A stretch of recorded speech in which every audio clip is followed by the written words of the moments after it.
धूप पूजा का वर्णन। कालायुर्णः चंद्रः कपूर सिल्लारसायिदवेहि निपन्न धूमवती हि परिमलायत्यालिः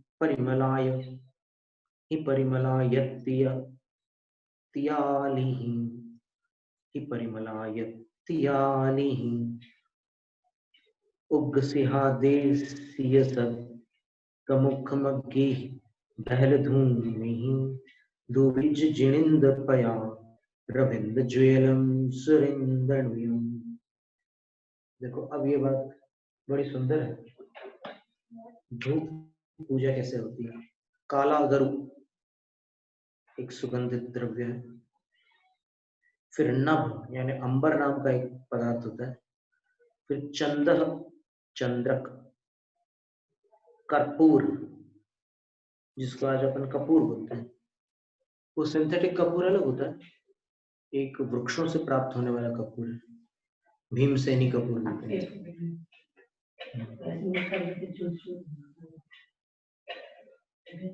फिर शिलारस, शिलारस का शिलाजीत आदि के द्रव्यों से निष्पन्न यानी रचित धूप, दशांग धूप वगैरह धूप होती है।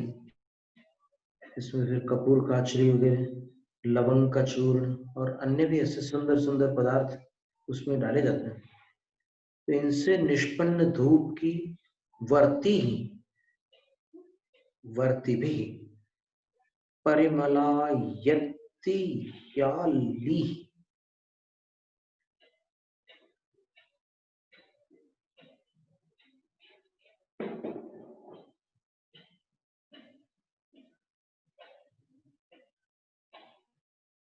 उन धुओं की जो ऐसे एक प्रकार से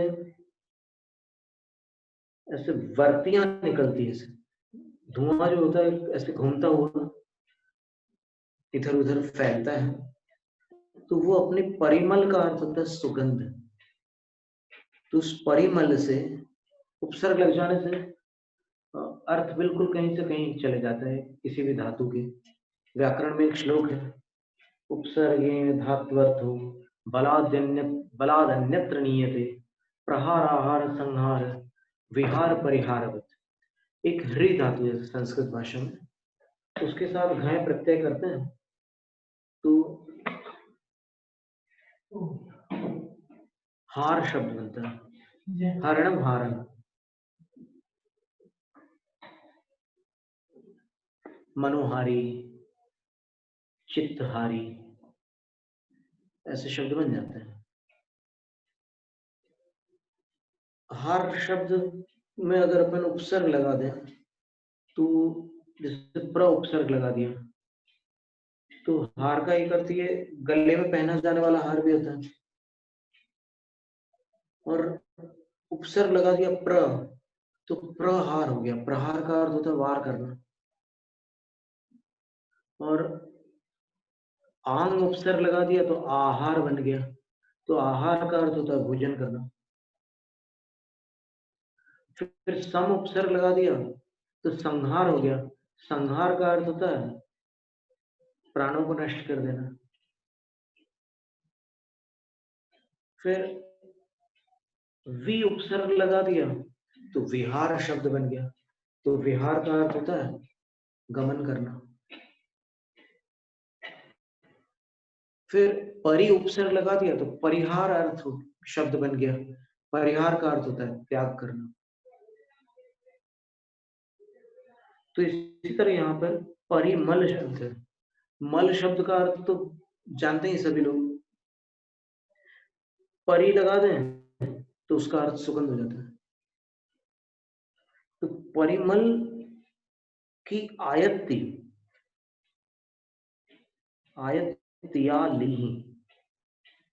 अलियों को आकर्षित कर लिया है सुगंध के कारण। जहां पर भ्रमर जिस धूप के धुएं के पास से भौरे मंडरा रहा है, ऐसी सुगंध है।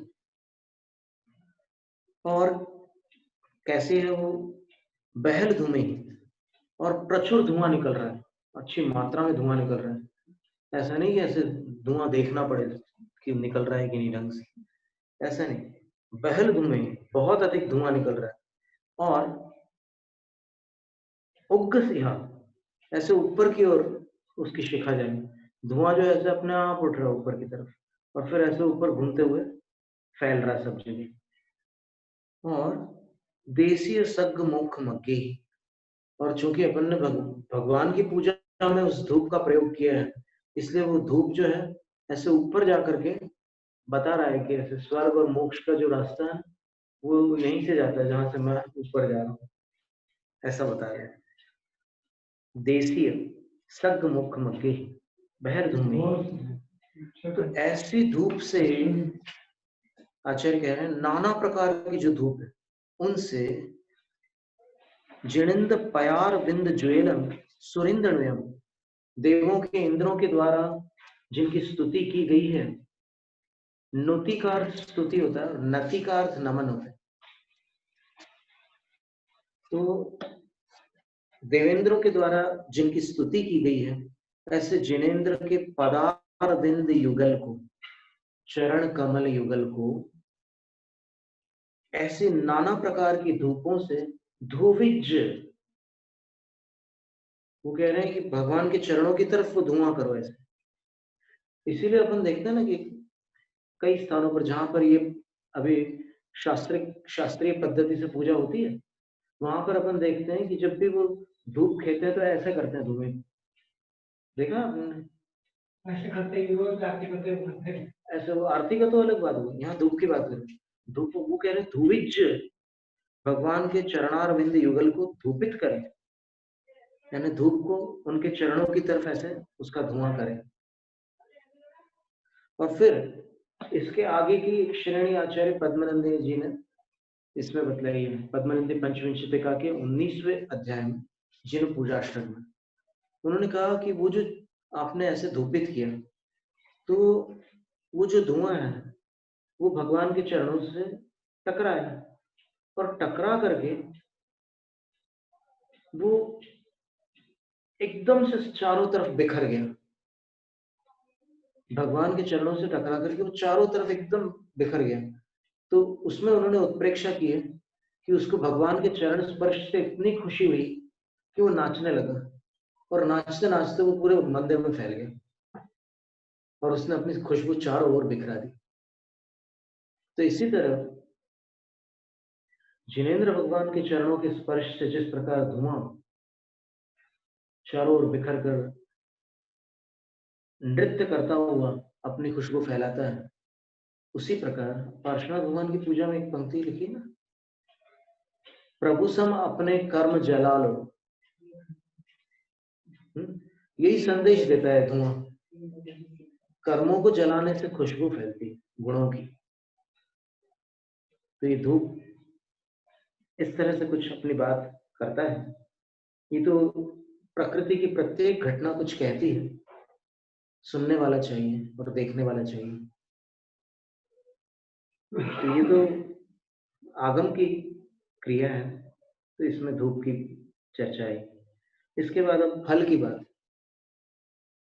और धूप दशमी में विशेष रूप से सुगंध दशमी में धूप से आराधना की जाती है भगवान की। और एक जानकारी की बात ऐसी है कि तिब्बत में और चीन और जापान में और उस स्थान के जो पूरे 6 खंड है, 6 जो स्थान रहे हैं पुराने भारत में, वहां पर धूप पूजा का विशेष महत्व है और विभिन्न प्रकार की धूप पूजाओं से विभिन्न प्रकार की बाधाएं दूर होती हैं। नहीं, वो खुद बनाई हुई धूप रहती, स्पेशल धूप रहती है, एकदम शुद्ध। वो कितने प्रकार की धूप है, उसकी पूरी लिस्ट देखिए। एरोमा थेरेपी जो होती है, खुशबू से सब इलाज करते हैं पूरे।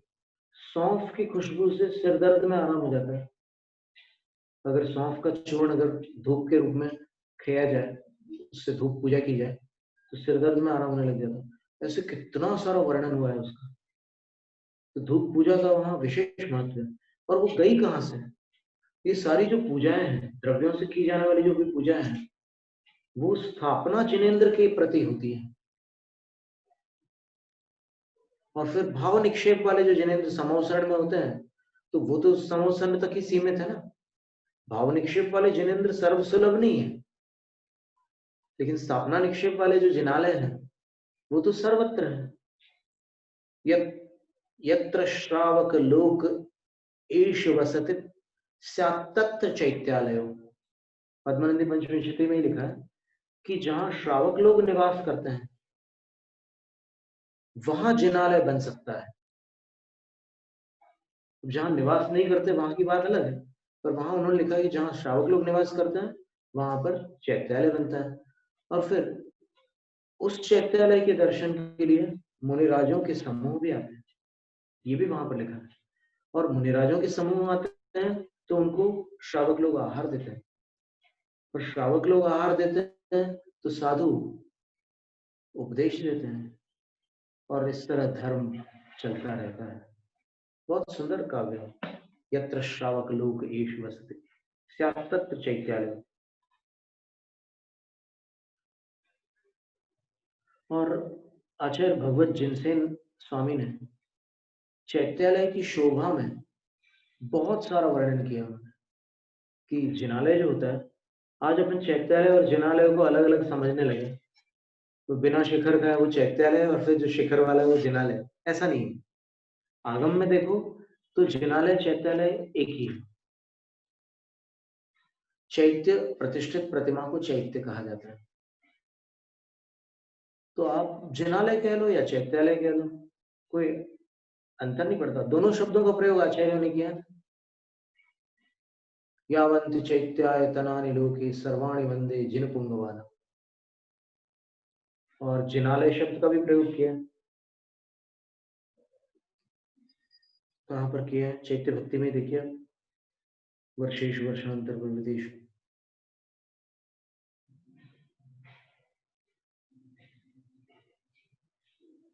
जिनवर निलयानाम भाव तुम स्मरण।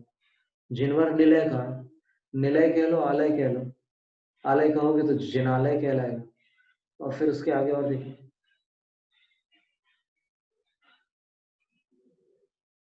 जमुनाथ की पुष्कराल भूषण क्षेत्र तो ये भाषणाम भविष्य घंटे कंठ प्राविर्भाव है। समय ज्ञान चरित्र लक्षण तद्धाष्ट कर्मिणा भूतानगर वर्तमान में तेजुजी के क्यों श्रीमन मेरे उपलाद रचित गिरिवरे शालमूल जम वृक्ष वक्षाय चैत वृक्ष रचित गिरिवरे मांशंग ईश्वकारेण जनाद्रौ दधिम कुशिकरे विंतरे स्वर्गलोक लोके ज्योतिर्लोके विवन्दे भुवन महितले यानि चैत्यानितानि देवासुरेन्द्र नाग समर्चितेभ्यः पाप प्रणाशकर भव्य मनोहरेभ्यः घंटा ध्वजादि परिवार विभूषितेभ्यो नित्यं नमो जगति सर्व जिनालयेभ्यः।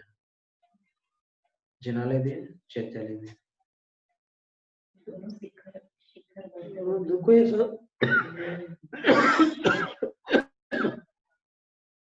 आलय है। दक्षिण के बहुत से मंदिरों में शिखर नहीं है। मुगल काल में ऐसा हो गया था वातावरण, शिखर देखा तो फिर वहां पर वो क्षतिग्रस्त कर डालते थे।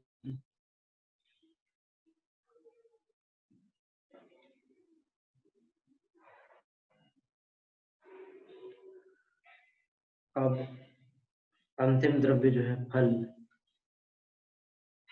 उसके द्वारा कैसे पूजा होती है वो बता रहे हैं। जंबीर मोच दाड़िम कवित्थ पणसण पणसनाली एरिहि हिंताल ताल खज्जू रणिम्बु नारंग चारिहि पूई फल तिंदु आमलय आमल यजंबु विल्लाई सुरहि मिट्टी जिनपय पुरोरणम फले ही कुज्जा सुपक्के ही। बड़ी सुंदर बात कही।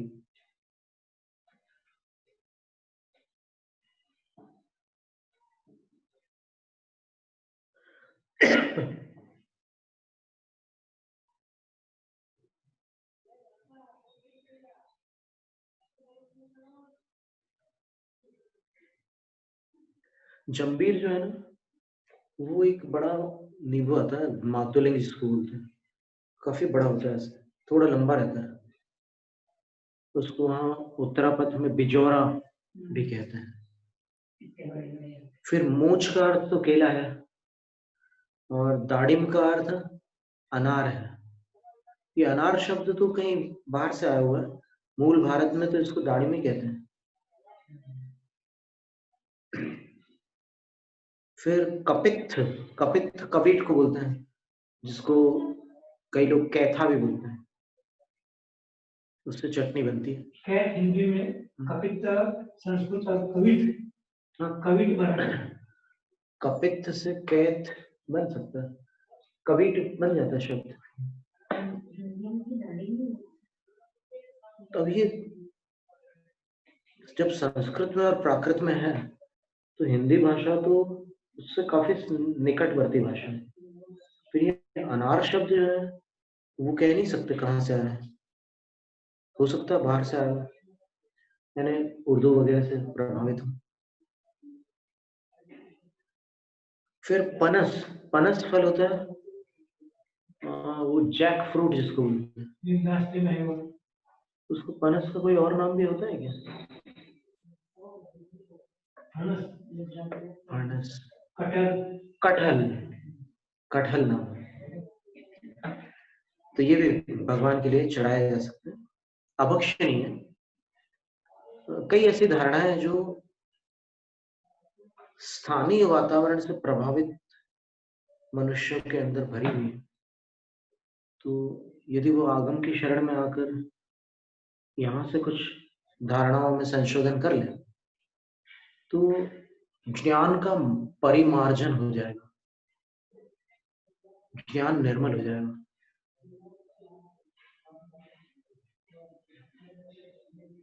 आग्रह वस्तुतः कषाय का ही एक पर्यायवाची शब्द है, आग्रह। जोश से होता है, मैं वहाँ हमारा जी इकट्ठे लाए थे, पहली बात लाए मैंने देखा हूँ देते हैं, और भगवान की पूजा में देखी है, तो आप भगवान पूजा में अभक्त कैसे देखेंगे।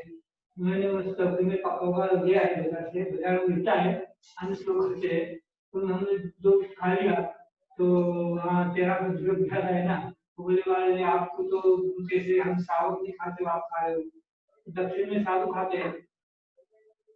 नहीं, ऐसा एक बार अपने साथ भी हुआ था गुजरात में उसको जी। तो वैसे ठीक भी रहा, फिर बहुत दिन से खाया ना, एकदम सही जमता नहीं है। तो जब मैंने यहाँ भी दिया था, तो मुझे समझा नहीं क्यों अच्छे नहीं लगे, मुझे जाने दो, ऐसे भी सुनते लोग क्यों।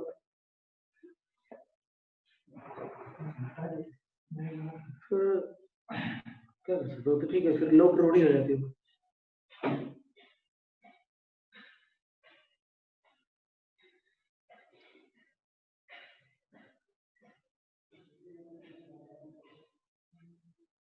अब यहाँ पे वो घिया खाते नहीं थे पहले, यहाँ घिया खाते सावक में हम मोदी बंधन कराते हैं बच्चों के, तब घिया को क्या कराते हैं, लंबा वाला घिया होता है ना, उसको क्या कराते हैं, यहाँ पे साधु का है, सावक भी नहीं खाते, अब तो सब साधु खाते हैं। अब अपने देश की बात है नहीं, और फिर यहाँ जो शास्त्र लिखे गए हैं कर्नाटक में, उसमें दौग्धिक का निषेध भी किया है। दौग्धिक, दौग्धिक यानी दूधी, दूधी, दूधी को ही घिया बोलते हैं राजस्थान में, गुजराती में दूधी बोलते हैं, और कहीं पर उसको आल भी बोलते हैं किसी भाषा में, और लौकी तो खैर बोलते ही है मध्य भारत में। तो उसको यहाँ के कुछ ग्रंथकारों ने उसको निषेध किया है। हाँ, हमने देखा हुआ था, वो तो अपने हम दिखा देंगे आपको, वो पंक्ति दिखा देंगे आपको, उसको निषेध किया है, निषेध किया। उसका कारण है कि यहाँ पर यहाँ की प्रकृति के प्रतिकूल है, उसको पकाने में यहाँ पर जितना समय लगता है, आधे से भी कम समय में वहां उत्तरापथ में लौकी पक जाती है। तो यहाँ अग्नि का अपव्यय होगा ना, आपको दुगना समय लग रहा है पकाने में, तो फिर कुछ कारण तो निश्चित है ना। तो वो अनर्थ दंड जैसी स्थिति बनती है कि आप जो चीज 2 मिनट में जो काम हो रहा है, वो अगर 4 मिनट में करो, तो फिर समय का अपव्यय हुआ कि उस अपेक्षा से तो ये क्या है कि इसमें कोई ना कोई विवक्षा लगती है। कई अभक्ष ऐसे हैं जो किसी क्षेत्र विशेष के लिए अभक्ष हैं, अन्य क्षेत्र में वो अभक्ष नहीं है। कई ऐसे हैं जो काल विशेष के लिए अभक्ष हैं, अन्य काल में अभक्ष नहीं है। जैसे उदाहरण के लिए एक श्लोक आया है इसमें,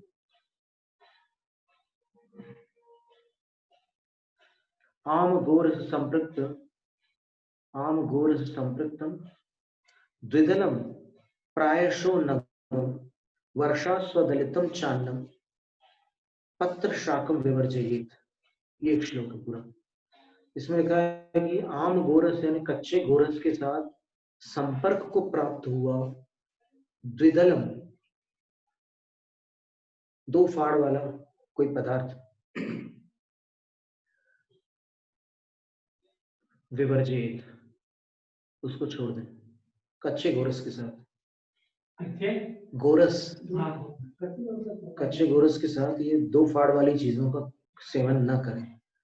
और यही चीज आचार्य ज्ञान सागर महाराज जी ने सुदर्शन उदय ग्रंथ में भी लिखी, मुनि अवस्था में, कि कच्चे गोरस के साथ दो दाने वाली वस्तु का सेवन न करें। ठीक है। फिर कह रहे हैं कि प्रायशः अनवम अदलितम चान्नम, जो अनाज है अखंड है, छिलके वाला है और पुराना है, उसका सेवन बरसात में न करें।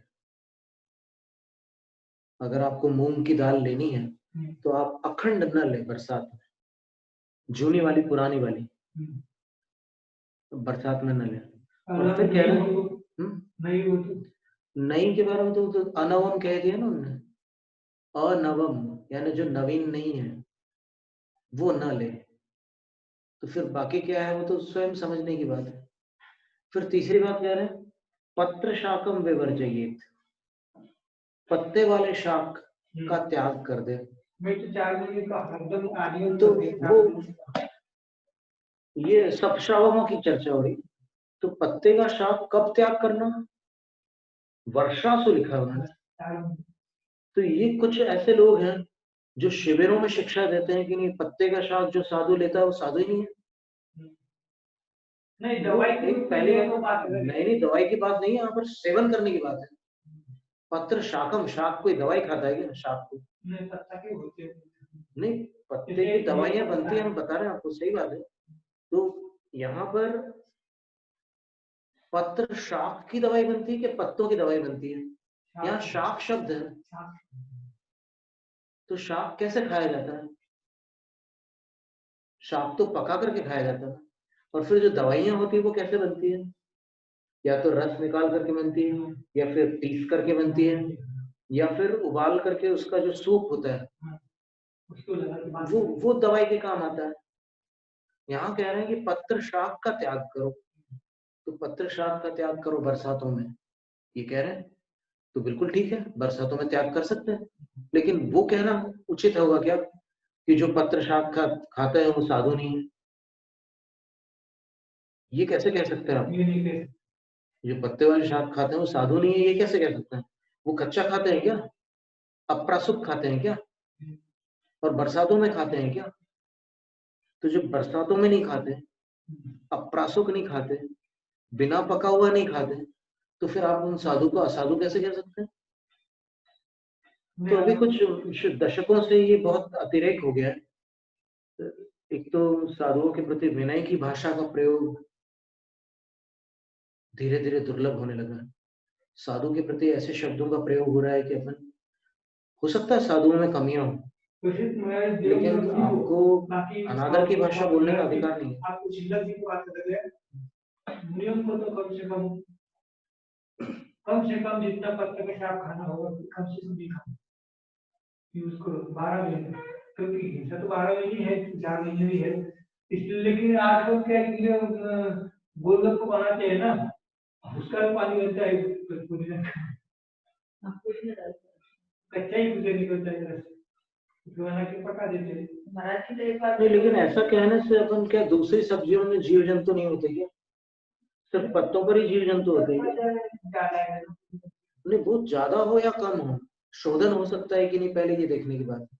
महाराज जी जो छोटे छोटे पत्ते उसमें बाकी बड़ी पत्ती नहीं, जो नए पत्ते हैं उसमें रहता है, वो छोटे बड़े कुछ भी हो, नवीन है तो उसमें अनंतकाय होता है, क्योंकि वो ऐसे भंग हो जाता है, संभंग हो जाता है, उसमें रेशे नहीं होते, तो वो कौन ले रहा है? नए पत्ते थोड़ी खा रहा है कोई। तो खैर ये तो श्रावकाचार्य का श्लोक था जो अभी हमने पढ़ा।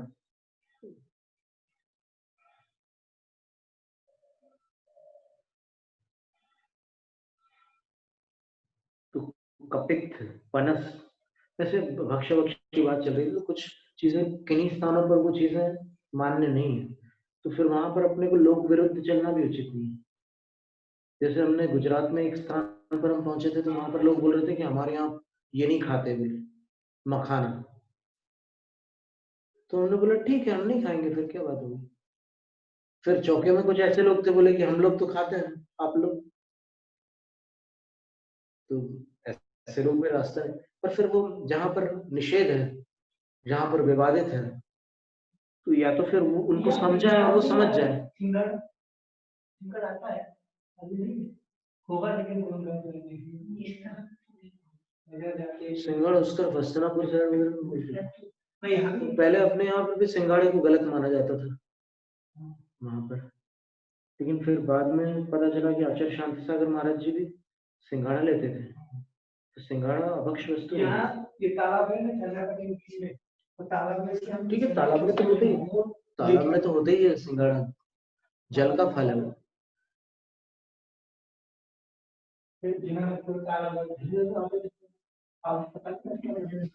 तो अपन चाहे किसी वस्तु को अभक्ष्य बोल करके एकदम वो करने लग जाए।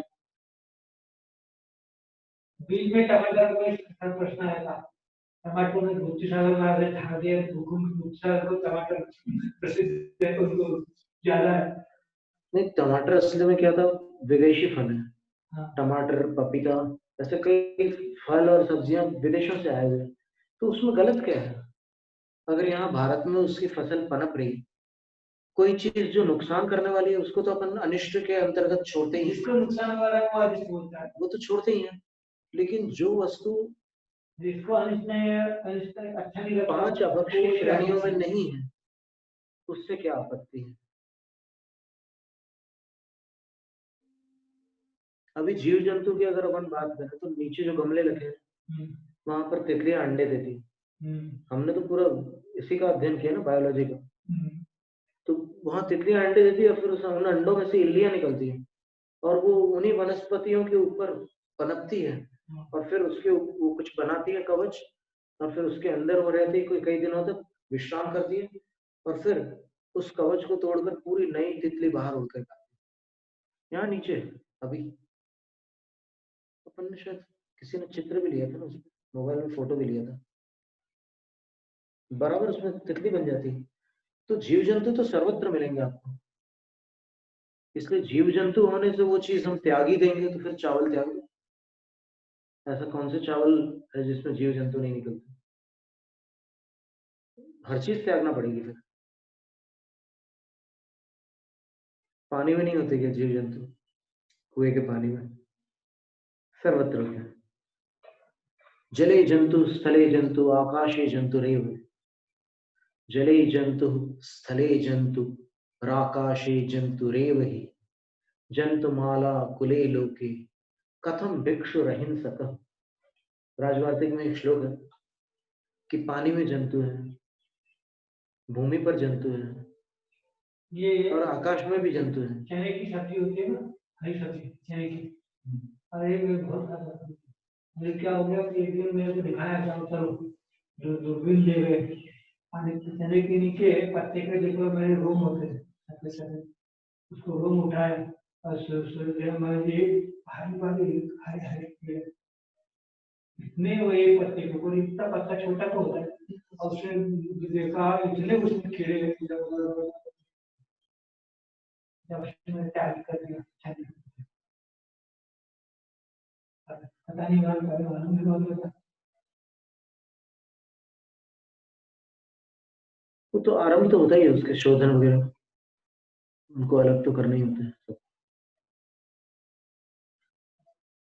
बछड़े को भी गाय से अलग करना पड़ता है दूध निकालने के लिए। उसको भूखा नहीं मारते लेकिन बछड़े वेगन मूवमेंट वाले कहते हैं कि दूध पीना योग्य नहीं है मनुष्य।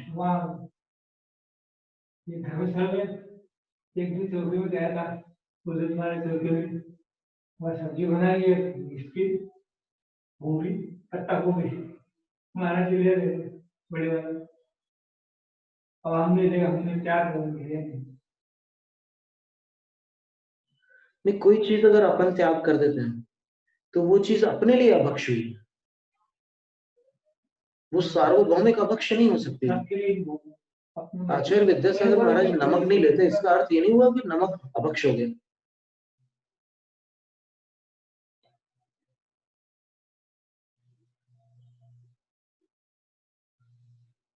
तो और कौन से फल है? तो नारियेरेहि, नारियल फल है।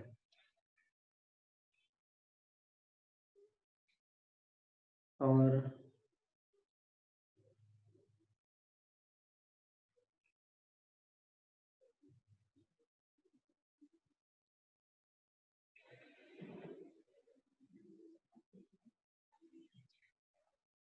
एक नारियल से मिलता जुलता एक और फल होता है, हिंताल बोल रहे हैं उसको यहाँ पर, वो भी फल पूजा के अंतर्गत वो ग्रहण कर रहे हैं, हिंताल। फिर ताल, देखो ताड़ का जो फल होता है, ताड़ का फल ये बिहार में और गुजरात में बड़ौदा के आसपास पाया जाता है। हाँ वो बनते हैं, उसमें नीरा और ताड़ी दो प्रकार के रस, दिन का रस जो होता है उसको ताड़ी बोलते हैं, रात का रस होता है उसको नीरा बोलते हैं।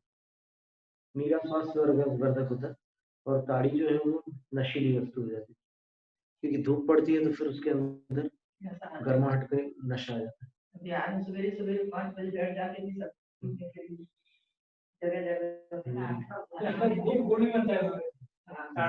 तो यहाँ पर ताड़ फल चलाने के लिए बोल रहे भगवान के लिए। ताड़ फल गलत नहीं है, उसके अंदर का जो गरी होती है ना, वो आहार में भी ले सकते हैं सब, और देते भी थे वहां पर बिहार वाले। एक में से तीन निकलते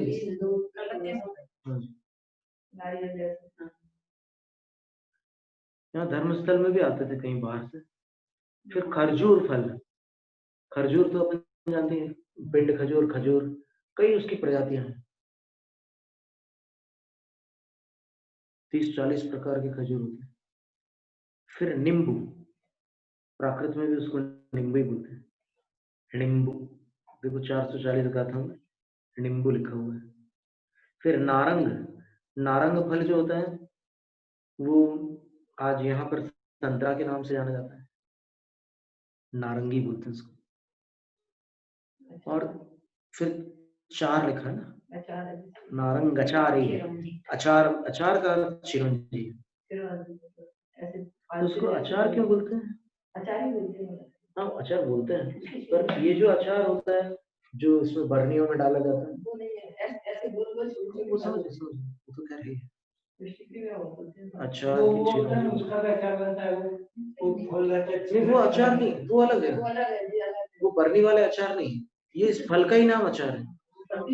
अचार, इसको चिरंजी जो है ना, चिरंजी शब्द वहां से आया हुआ है अफगानिस्तान साइड से, लेकिन ये मूलतः यहाँ पर भारत में इसका नाम अचार है। बिल्कुल गुठली के अंदर से निकलता है फल चिरंजी, जो पिस्ता जैसा होता है, थोड़ा छोटा रहता है। फिर पुंगी, पुई, पूगी फल, तो वो सुपारी को पूगी फल कहते हैं।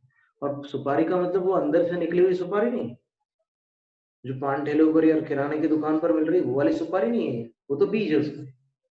सुपारी यानी जो पूरी यहाँ सामने जो 4 पेड़ लगे, अब इसमें से हम जनता को कैसे दिखाया जाए, जो यहाँ पे इतने सारे लोग सुन रहे हैं, सामने एकदम साक्षात इसमें लगी हुई है सुपारी, यहाँ से दिख रही है सुपारी, आप इसको अगर दिखा दो तो फिर दिख सकता है क्या इनको? इतनी दूर से नहीं, वो पूरे गुच्छे ही गुच्छे। नीचे तो बीच में भी पड़ी है वो तो बीज है, वो बीज है। अच्छा पूरे अखंड। हाँ अब मंदिर जाएंगे ना, वो बिल्कुल छोटे से नारियल जैसे होते हैं। कल उसको दिखा दिया, हाँ कल दिखा दिया, आज मोबाइल पे फोटो ले लो, कल उसको दिखा दिया। हमने अभी यहाँ पर एक रखी है इनके पास, तो लेकर के आ रही है श्राविका।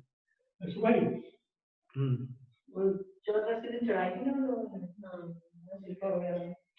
फिर तेंदु फल होता है, वो भी चढ़ाया जाता है। आंवला, आमलक, आंवले, बीड़ी के पत्ते लगती है हाँ उसके पत्तों से बीड़ी बनती है।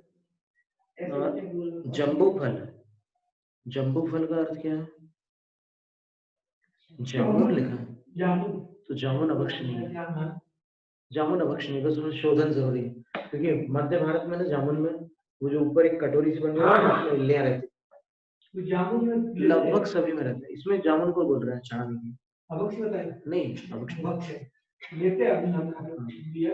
डायबिटीज वालों के लिए बहुत फायदेमंद है उसका बीज। गर्मी में एक पेड़ है ऊपर। जामुन। फिर बिल्व फल, देखिए बिल्व फल भी है, बेल का, बेल का फल। हाँ शरबत कैसा है इसका? ये आप इसमें दिखा सकते हैं। वो तो बहुत बड़ी बड़ी लड़की है। वही तो देवी थी तेरे को, वही तो देवी ने रानी दी थी उधर बड़ी बड़ी। ये पूगी फल है, छोटी है वो है वही उधर से उधर वहां से सामने समझ में आएगा। लेके आए थे ना उसका पूरा वो दिखाओ, डेंटल हो गया। आपने देखी सुपारी इतनी बड़ी सुपारी थी बड़ी छिलका उतार के इतनी बड़ी कितने दिन तक रखी हुई थी।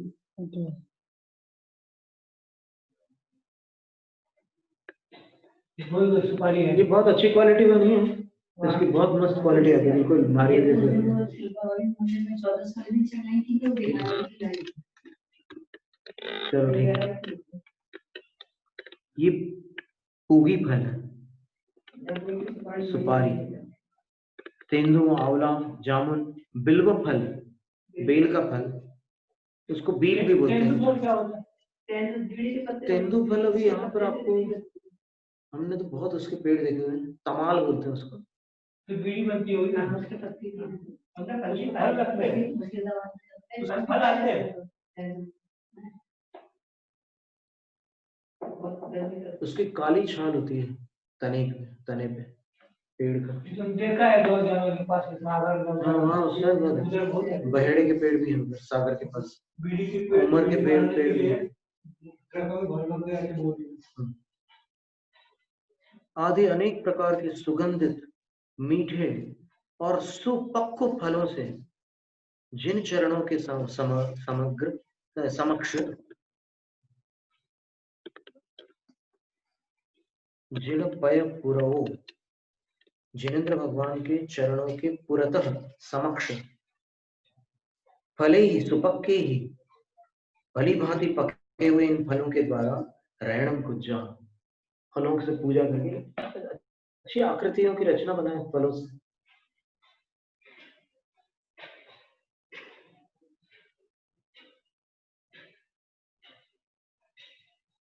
और उपलक्षण न्याय से इनसे मिलते जुलते और भी जो अलग अनेक प्रकार के फल हैं उनको भी ले लीजिए। मूछ का अर्थ इन्होंने पंडित जी ने केला लिखा है इसमें।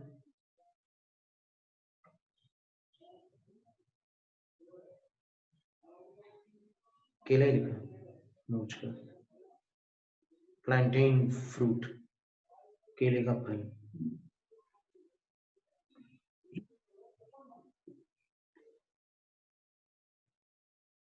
मीठे हो ये फल और कैसे हो, बोल रहे हैं कि सुपक्व हो और कैसे हो, सुरही, सुरभित हो, सुगंधित हो।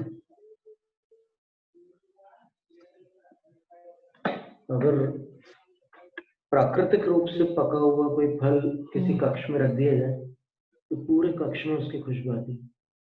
आम रख दो फिर पता चलता है कि इस कमरे में कहीं आम रखा हुआ है। केला रख दो तो पता चलता है कि केला रखा है। तो ऐसे फलों से भगवान की पूजा करें। भगवान के चरण कमल युगल को पूजें। इसके अमृत की भी अमृत की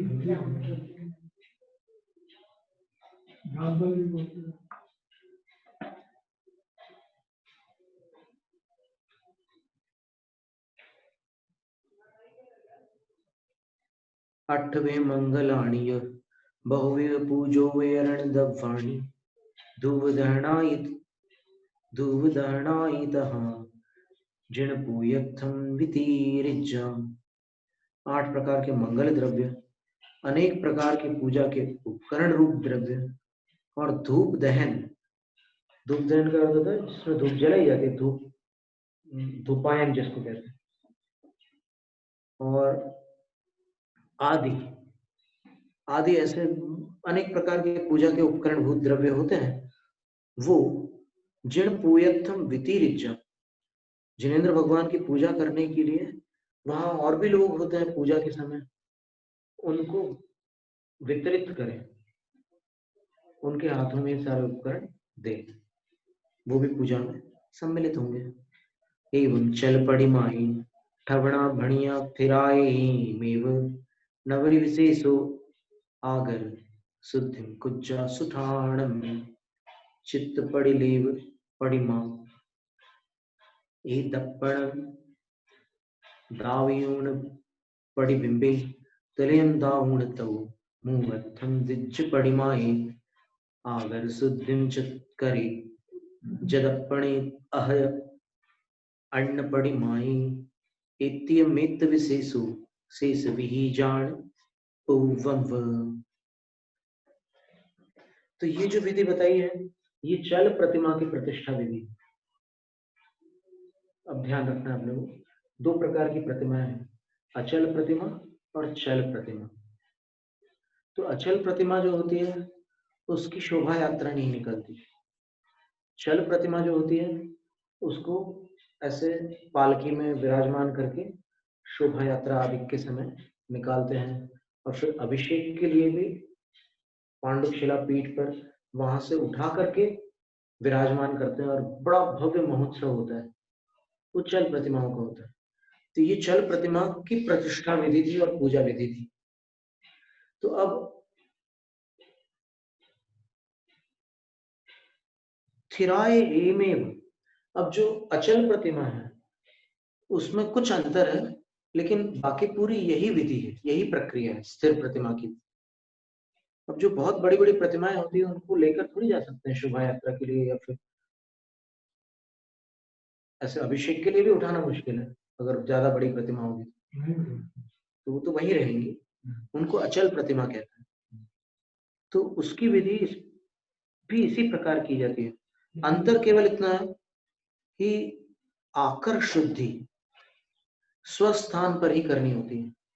यानी वो जो मंडप बनाया था ना, अब मंडप में अगर कोई बहुत बड़ी प्रतिमा है तो वो मंडप में कैसे लाओगे? तो ये बलराम महाराज जी ने कितनी बड़ी गाड़ी में रखी, तो वो चल प्रतिमा कहलाएगी। तो हो सकता है फिर, ठीक है। तो केवल इतनी विशेषता है कि आकर शुद्धि स्वस्थान पर ही करनी होती है। सठाणम में नवरे विशेषो आगर शुद्धिम पूजा सठाणम में उनके ही स्थान पर करनी होगी। और चित्त पड़िलेव पड़िमाए दप्पणम दावियूण पड़िबिंबे, और फिर और क्या अंतर होगा? तो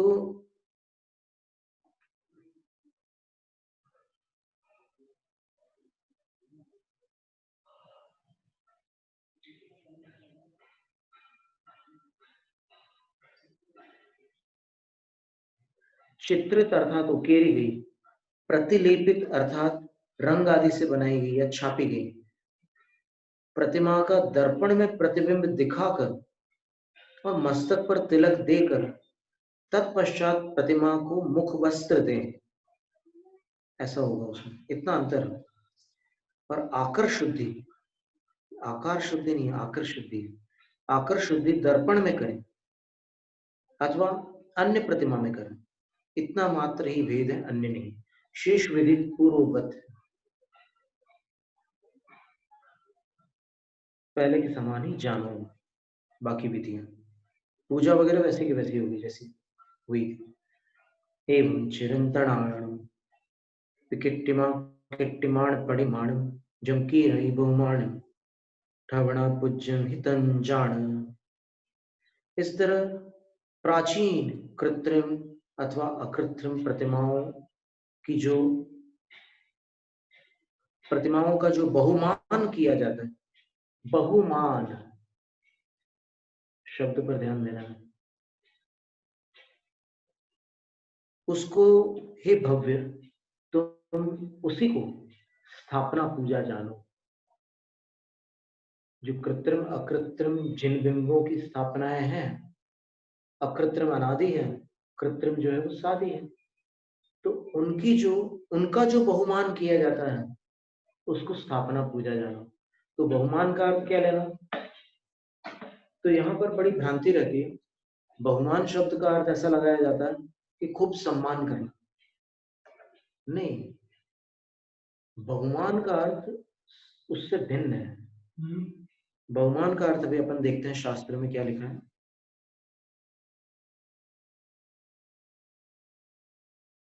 आचार्य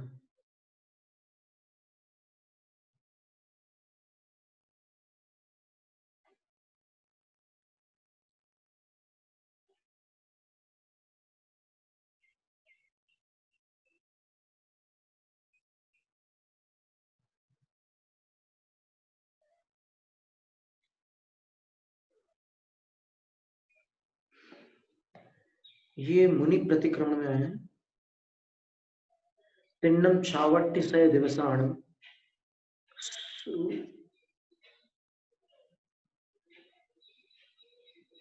तथे तथ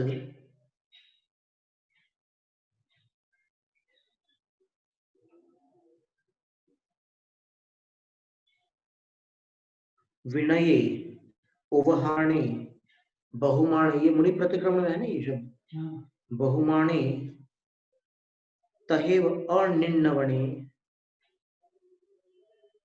अट्ठविहो नानायारो परिहाविदो, ये है मुनि प्रतिक्रमण।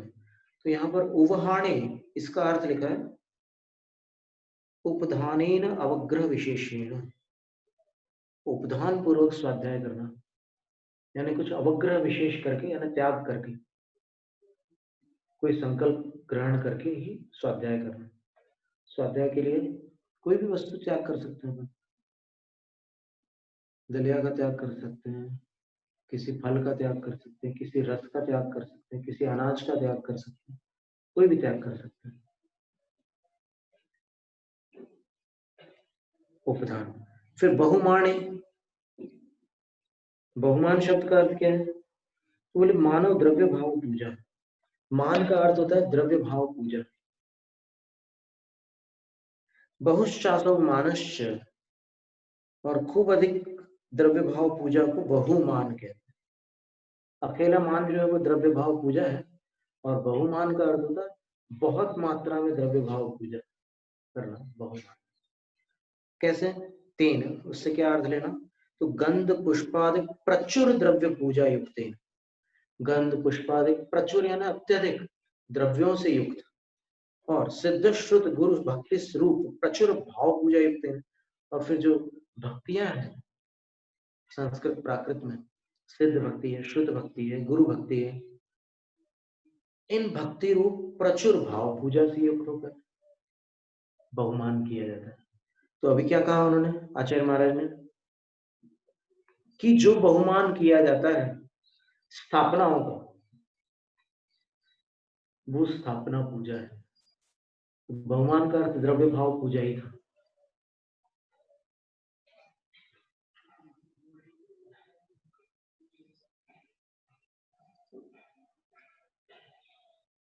इसके उपरांत अंतिम गाथा है स्थापना पूजा की। जे पूर्व समुद्दिठा ठवणा पूयाय पंच अहियारा चत्तारि ते सुभणिया अवसाने पंचमम भणिमु।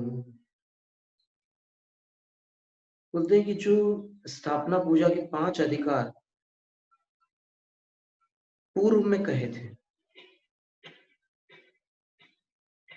स्थापना पूजा के 5 अधिकार पूर्व में कहे थे, उनमें से आदि के 4 अधिकार तो कहे जा चुके हैं। कौन से 4 अधिकार कहे जा चुके? कारापक, इंद्र, फिर प्रतिमा और प्रतिष्ठा विधि। इन 4 का वर्णन किया जा चुका है। और अंतिम क्या था? फल। तो आचार्य कहते हैं कि चत्तारि तेसु भणिया, इनमें से 4 तो बता दिए। अवसाने पंचमम भणिमु, इसका वर्णन पूर्ण करते समय अंत समय में हम 5वां वाला कहेंगे, आगे चल करके कहेंगे। तो अभी द्रव्य पूजा इसके उपरांत बता रहे हैं। द्रव्य पूजा क्या है? दव्वेण यदव्वस्सय, जा पूजा जान दव्व पूजा सा, दव्वेण गंध सलिला हिपुव भणियेण कायव। द्रव्य से द्रव्य की पूजा करना द्रव्य पूजा है। यानी अष्ट द्रव्य से जिनेंद्र भगवान रूप द्रव्य की पूजा करना द्रव्य पूजा है।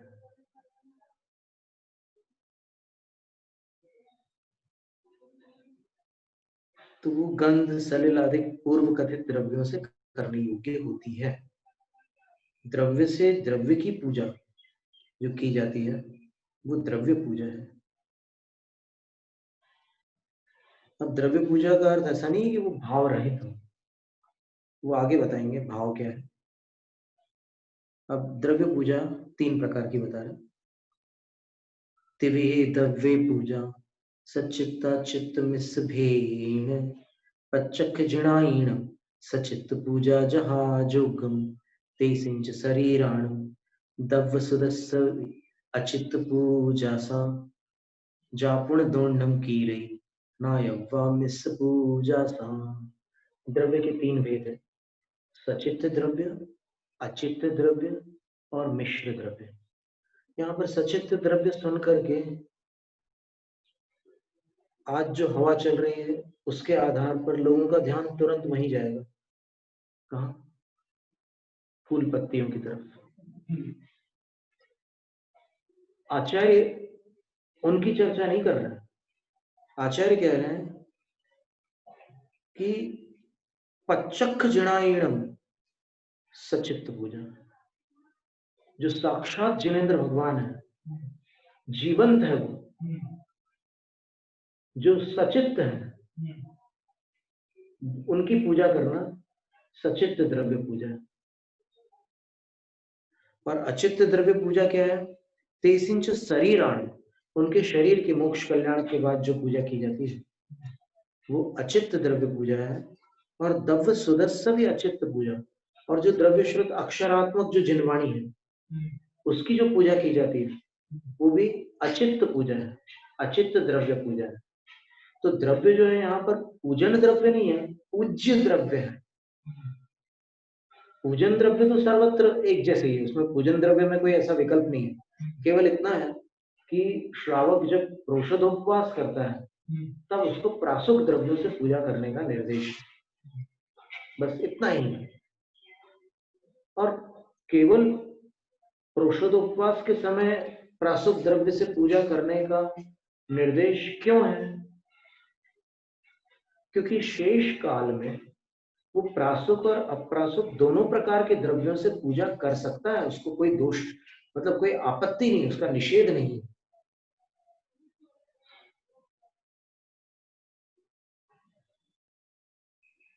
ये बात है।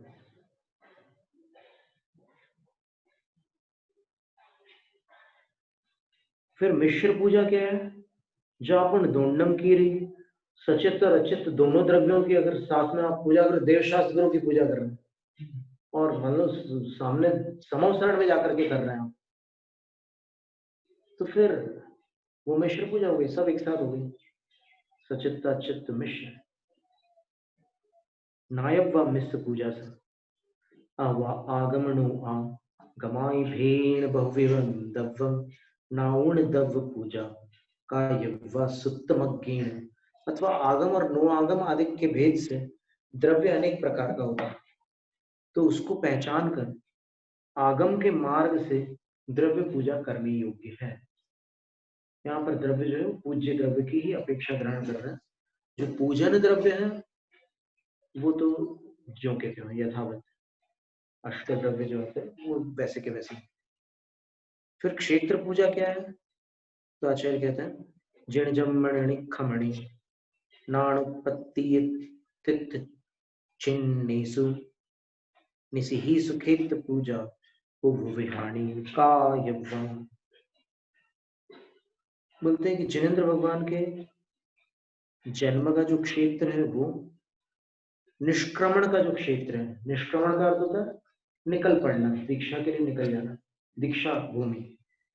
फिर नाणुपत्ति है, और ज्ञानोत्पत्ति का जो क्षेत्र है जहाँ केवल ज्ञान कल्याणक हुआ वो, और तीर्थ चिन्नेसु, और जहां जहां पर उन्होंने तीर्थ प्रवर्तन के लिए दिव्य ध्वनि उनकी खीरी है। तो जैसे राजगृह में वैभार पर्वत पर और विपुलाचल पर्वत पर भगवान महावीर स्वामी की दिव्य ध्वनि खीरी थी। वैसे तो 5 पर्वतों पर ही खीरी थी, पर उल्लेख रूप में जो आज उपलब्ध जानकारी है उसमें विपुलाचल और वैभार पर्वत पर तो स्पष्ट रूप से लिखा। निर्वाण भक्ति में तो स्पष्ट लिखा है कि उनका प्रथम उपदेश वैभार पर्वत पर ही हुआ, यानी केवल ज्ञान के बाद वो सीधे वैभार पर्वत पर आ गए थे। जृंबिका ग्राम के पास उनको रेजुकुला नदी के तट पर केवल ज्ञान हुआ, और वहां से सीधे राजगृह नगरी के पास जो 5 पहाड़ियां हैं, उन 5 पहाड़ियों में वो वैभार नामक जो पहाड़ी है वहां चले गए थे, और वहां उनका प्रथम वो हुआ था, समवसरण लगा था पहली बार।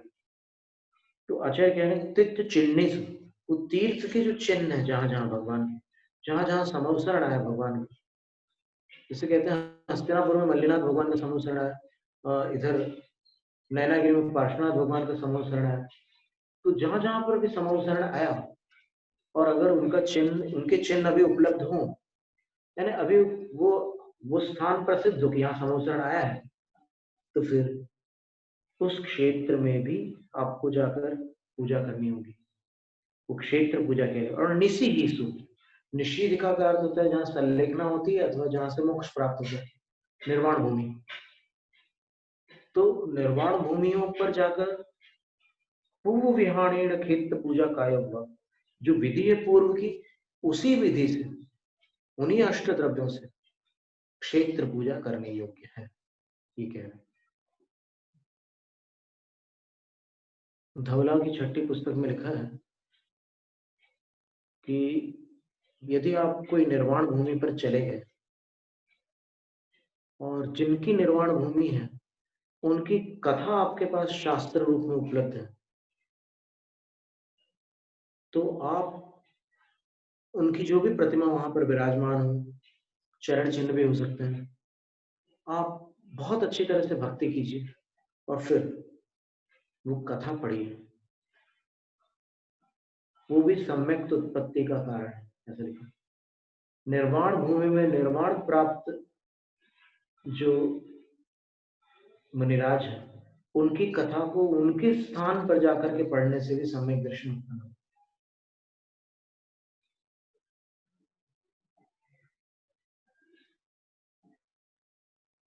इस तरह से ये अपन नाम स्थापना, द्रव्य और क्षेत्र पूजा, इन 4 पूजाओं का वर्णन पढ़ चुके हैं। इसके उपरांत काल पूजा और भाव पूजा का वर्णन इसके आगामी सत्र में अपन देखेंगे। जैनम जयतु शास्त्रम।